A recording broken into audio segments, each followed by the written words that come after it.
Hello, everybody, and welcome back to another episode of Wrestling with My Sanity. I am your host, Austin, and we are going to be recounting what happened on last night's episode of Monday Night Raw.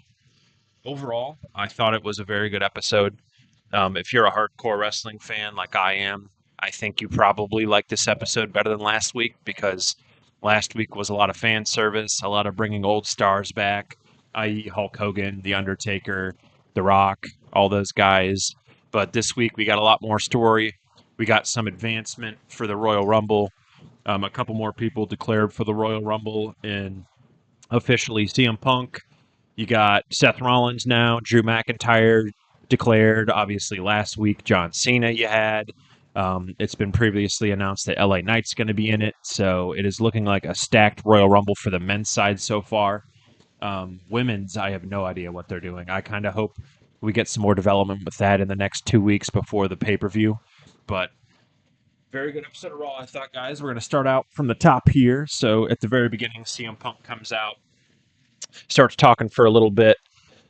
Seth Rollins interrupts him, of course, like we all thought would happen. CM Punk kind of had a little funny line, which I thought was, he's like, why can't Rhea Ripley ever interrupt me? And I'm like, yeah, amen to that, brother. Amen to that. But Seth Rollins came out, kind of talked his piece a bit, and then Drew McIntyre came out. They all three simultaneously said that they were going to be in the Royal Rumble. So we got that, which is awesome. Very good opening segment. Anytime Punk's in an opening segment, you can't complain. The guy's an absolute maestro on that microphone. So great stuff from him there. And from the very opening segment there, we go into Penta and Chad Gable. Obviously, this was, as Michael Cole put it on commentary, the worst kept secret in wrestling as of late. Everybody knew this was going to be Penta's spot here against Chad Gable. Gable said he wanted to fight a luchador, and Adam Pearce is like, let me get you my best luchador. And out came Penta, excuse me. I thought his music, his overall presentation was awesome.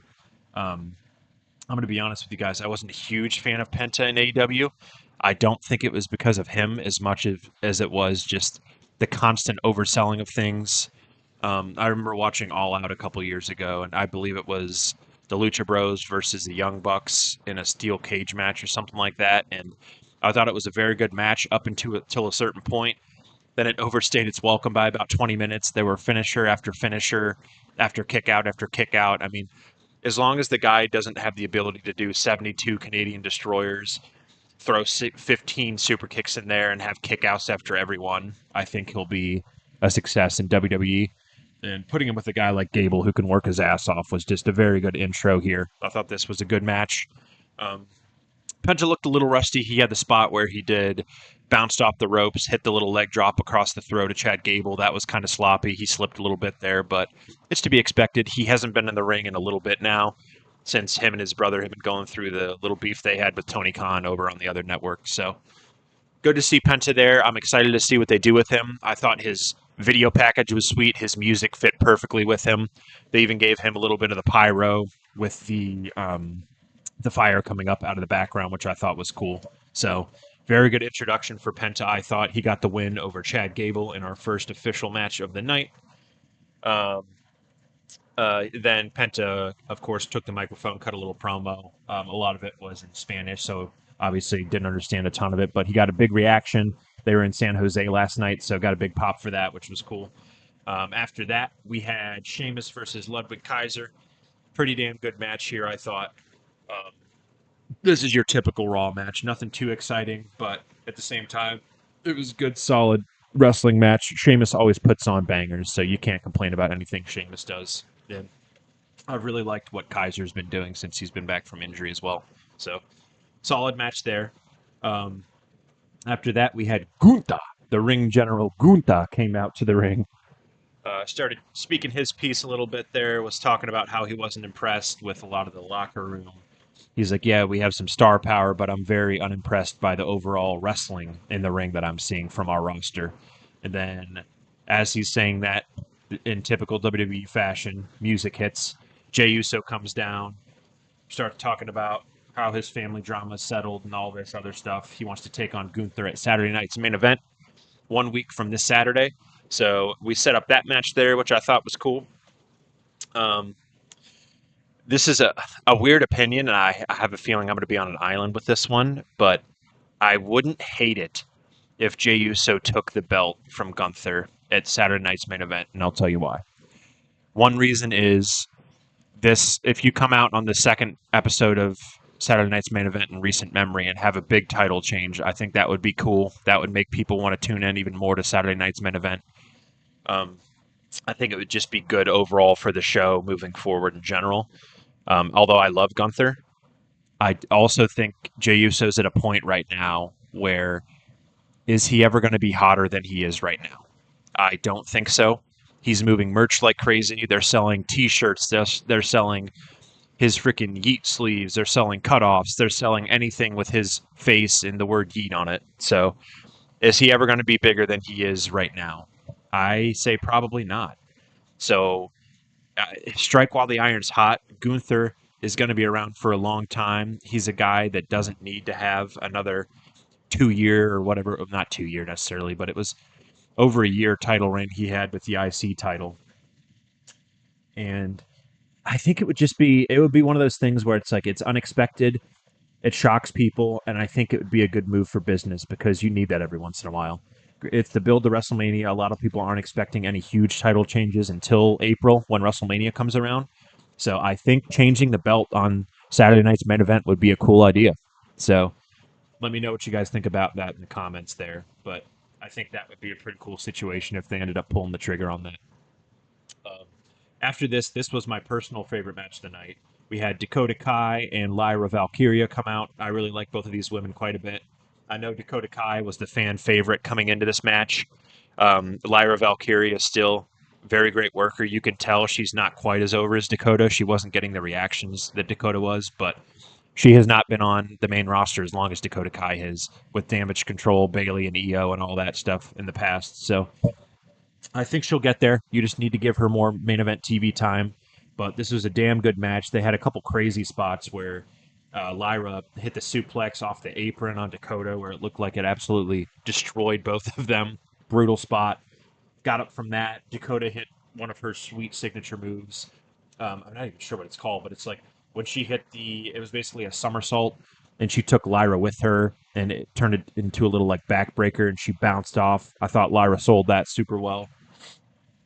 Dakota hit her patented kick in the corner, and then at the end, Lyra, after she actually hit her finish, Lyra rolled out of the ring, got back in. She hit a quick move on Dakota, and then took her in the middle of the ring, and then hit her finish for the 1, 2, 3.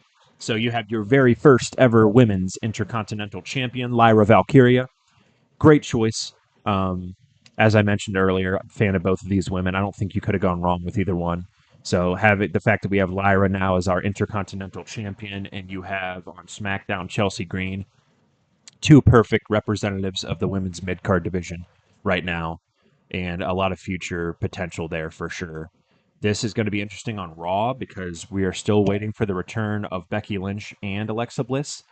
I've heard rumblings about potentially Becky Lynch versus Lyra for the IC belt at WrestleMania. That would be a hell of a match. I know they've had history in the past. They had a hell of a match right before Becky went away for a little while. So that would be interesting to see.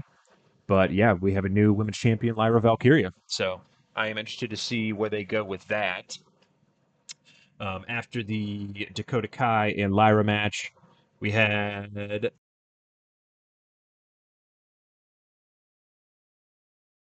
main event here. This was cool too, I thought, because we finally had the Blue Thunder Bomb was actually used as a finish rather than just a setup for the finish. Sammy hit his haluva kick, and then he hit him with the Blue Thunder Bomb and got the pin on the Miz, which was awesome. Overall, another solid match. This is another typical Raw match. You have two guys that are mainstays of the WWE brand in The Miz, who's been around forever. You have Sami Zayn, who's been around for a minute now. They kind of had some discourse in the back and a little bit about how, or before this match, excuse me, where The Miz is like, I've been a two-time champion. He's like, you've never been a champion in your life. And I thought that was kind of planting seeds because I do think this may be the year where we get a Sami Zayn title run.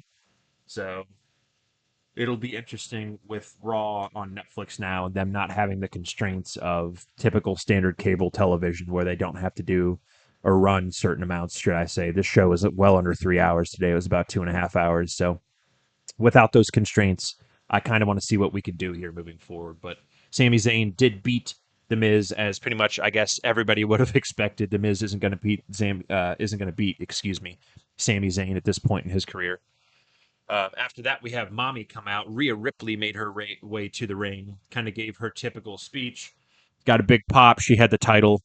Um, I mean, when you look up the word superstar in the dictionary, guys, I mean, there should be a picture of Rhea Ripley's face. I know a lot of people, including myself, wanted Liv to retain last week, but Rhea Ripley, at the end of the day, she's a megastar. She is a woman who I've said in the past, I wouldn't be surprised if she went on and moved to Hollywood at some point. She's got the size, she's got the look, she just has the overall aura. I mean, she's got great entrance music with the motionless in white song she has. Just when she comes out, the people tune in and people care about what she's doing. So she came out kind of introducing herself. She said she's now once again the women's world champion on the Raw brand. And then this is one of the few things of the night that I didn't care for. Nia Jax music hits, who, if you know me, don't really give a shit about Nia Jax. I think she's the drizzling shits. Can't work. Very dangerous in the ring in the past. Granted, she hasn't injured anybody that we know of recently, but she has a very bad history of injuring people in the past and just overall not very charismatic as a superstar. Her promos, she's the size of a fucking Yokozuna, but she cuts promos like she's a Valley girl, which does not mesh well at all. Um, anyways, besides me absolutely blasting Nia Jax here, Nia came out, kind of said how she wants to take advantage of the transfer window and coming back to Raw. And she makes it clear that she is going to enter the Royal Rumble. She's going to win the Rumble. And then Bayley is in the audience, who Nia kind of takes a few jabs at. So Bayley comes in, slides into the ring, and then she begins fighting with Nia Jax a little bit.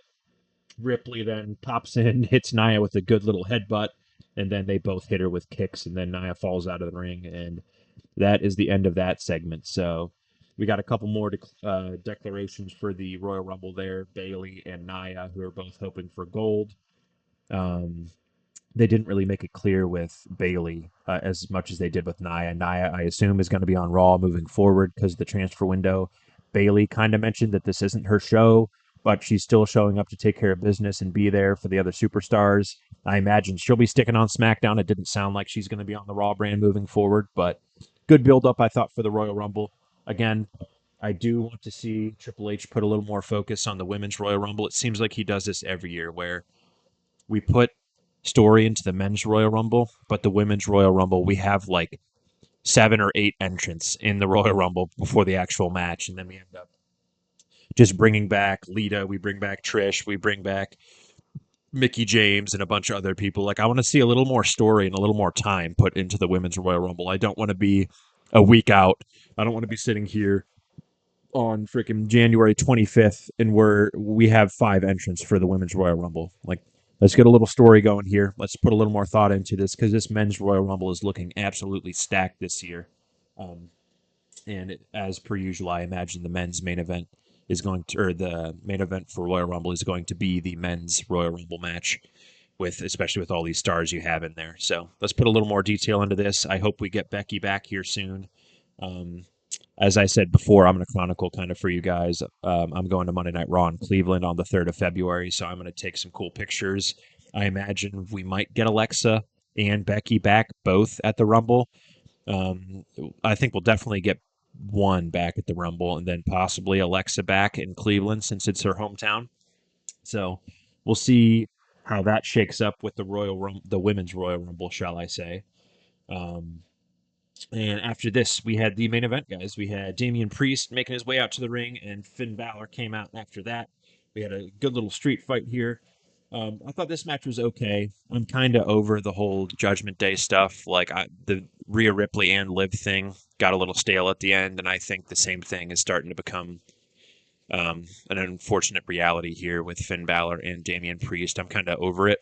I want to see Damian do something different. I think he kind of had some steam there at SummerSlam, and then for a little bit after that, and he's kind of lost a little bit of that. So I want them to do a little bit something different with him, whether that may be going after mid card belt eventually. I know Braun Breaker's got it right now. Maybe he takes on Braun in the future, wins that down the line.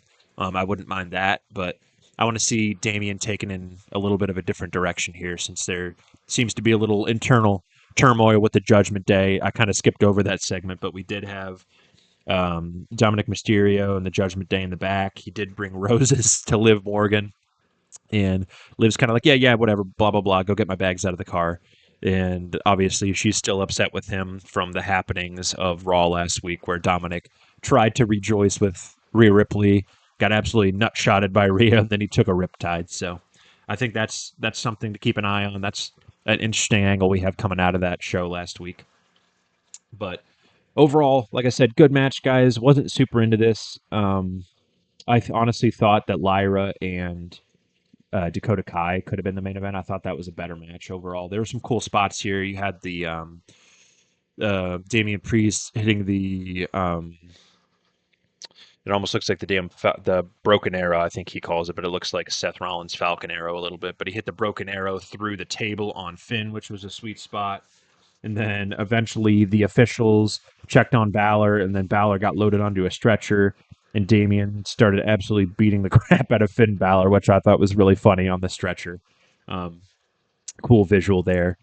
And then JD Funko Pop, as Cody calls him, and Carlito came out, and they beat on Priest a little bit. And then we had a little more interference. The War Raiders came down, took out Carlito and JD. And then Priest caught Balor with the South of Heaven and pinned him as he had the chair around him. Balor kicked out. And then we had Balor set Priest up on the table, and he hit the coup de grace on him. And then Priest sent Balor crashing through the barricade. And then eventually he hit another South of Heaven on Balor and got the 1-2-3 for the win. So Damian Priest ended up coming out victorious in that match. Overall, again, I thought it was a solid episode of Raw, guys. Not a ton of great in-ring action. I thought Penta and Gable, and then Lyra and Dakota were the two best matches of the night by far. This match was fine. It did what it needed to do. I know some people are upset that Finn Balor, we were told that Finn Balor is going to get a push this year, and he seems to still be the punching bag for Damian Priest. So I I hope that we have a direction for Finn Balor moving forward. I'd like to eventually get him out of the Judgment Day and back into singles competition.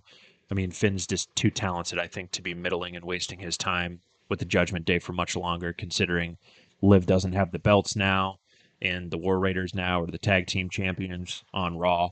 So moving forward, I don't know what we do with that angle, but overall, good show. I thought we got a lot more story this week than we did last week. I hope we keep building on this with SmackDown. I probably will try to get a SmackDown video out this week. 3 hours is tough to get through with SmackDown, guys. I'm not going to lie to you, just because it is very much the developmental show at this point. You can tell Triple H is kind of booking Raw how it used to be booked in the Ruthless Aggression era, where Raw is clearly the A show, SmackDown's the B show. You still got some great talent on SmackDown. You got your Roman, you got your Cody, Randy Orton's there, Kevin Owens. So some good guys there, but clearly them extending SmackDown by an hour is more of a ploy to get some of the non-used talent on TV more and build up some new stars, which I'm all for. But sitting through a 3-hour SmackDown, which is basically at this point Triple H's pay-per-views are 3 to 3.5 hours usually. So 3 hours on Friday night is tough every week, but we'll see if we can get through it. We'll see what Tiffany does here. I'm kind of imagining she's going to have a title match at the Rumble, because outside of the men's and women's Rumble matches, you have a lot of your stars, especially in the men's division on both shows, tied up in the Royal Rumble this year. And as I mentioned before, your John Cena's, your CM Punk's, your Seth Rollins, your LA Knights, your guys like that, Drew McIntyre. So it'll be interesting to see what we do outside of the two Royal Rumble matches. You got to have probably another 2 matches. I know last year I think we had 4 matches total on the cards, because the 2 Rumble matches always end up running over an hour long usually.